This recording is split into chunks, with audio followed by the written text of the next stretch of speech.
To spring the cards off the thumb, begin by gripping them with the fingers along the outer end and thumb at the inner end, close to the center. It's also important that the cards are very square. For the thumb, you want to make sure that it's not wrapped around too far the inner end of the deck, but with the tip almost flush with the bottom of the deck. For the fingers, it does not matter as the card is sprung off the thumb. To begin, apply a little bit of pressure up on the cards until you're able to bow them downward. Once you start this downward bow, you can continue to squeeze the cards with the fingers and the thumb, pressing towards each other. This creates a lot of tension, and it's a simple matter of altering the grip of the thumb that allows the cards to spring off. Now from here, you'll notice that the thumb is bent at the center joint. If you straighten that joint out a little bit and continue to apply pressure on the cards with the fingers, the cards are sprung off the thumb. Pay attention to the thumb and the grip, and as it extends, you can see the fingers, you can see the cards are sprung into the opposite hand. Now also notice the cards are sprung into a straddle grip. This ensures that the cards neither fly forward or fall backward as they are caught in the left hand. It also allows them to be quickly squared when they're brought together.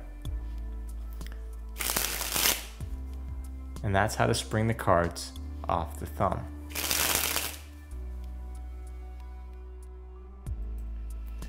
One tip when learning the card spring is to start small. Simply spring the cards off the thumb without any distance whatsoever. Once you notice a smooth spring, where that cards are being sprung one at a time, then slowly build distance.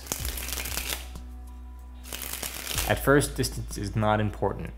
You want a nice, smooth spring, making sure every single card is evenly sprung off the thumb.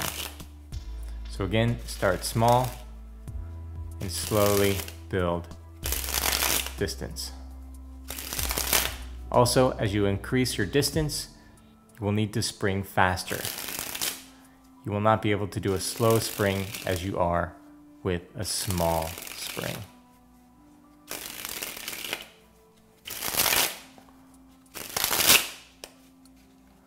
And that's the card spring. A variation of the thumb spring is to spring the cards at the corners.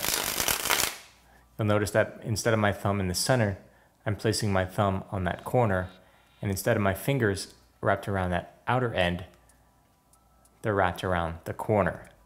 It works the same way as a spring off the thumb, however you're springing the cards off the corner.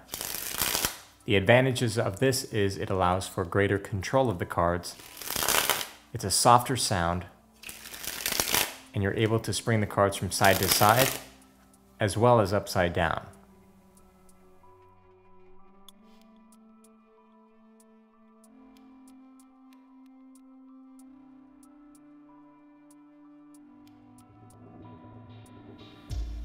To spring the cards off the fingers is technically identical to springing the cards off the thumb. You're just reversing the actions. Instead of the thumb curling in and straightening out, the fingers are curling in and straightening out. Therefore, it's not necessary for the thumb to be square or flush with the bottom of the deck. It can be further down. However, it does help if the fingers are now flush with the bottom of the deck. So for the fingers, the grip looks like this. To spring the card off the thumb, the grip looks like this. So we're doing the fingers right now. So notice the tips are near flush with the bottom of the deck, and the thumb is more wrapped around. Again, begin the bow, and then squeeze the cards.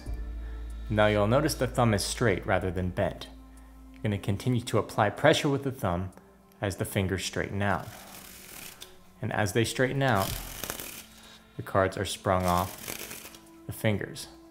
Now, just like I mentioned for the spring off the thumb, start small until you have a nice smooth spring, or until you notice the cards are being sprung individually. Once you notice that, begin building up your distance.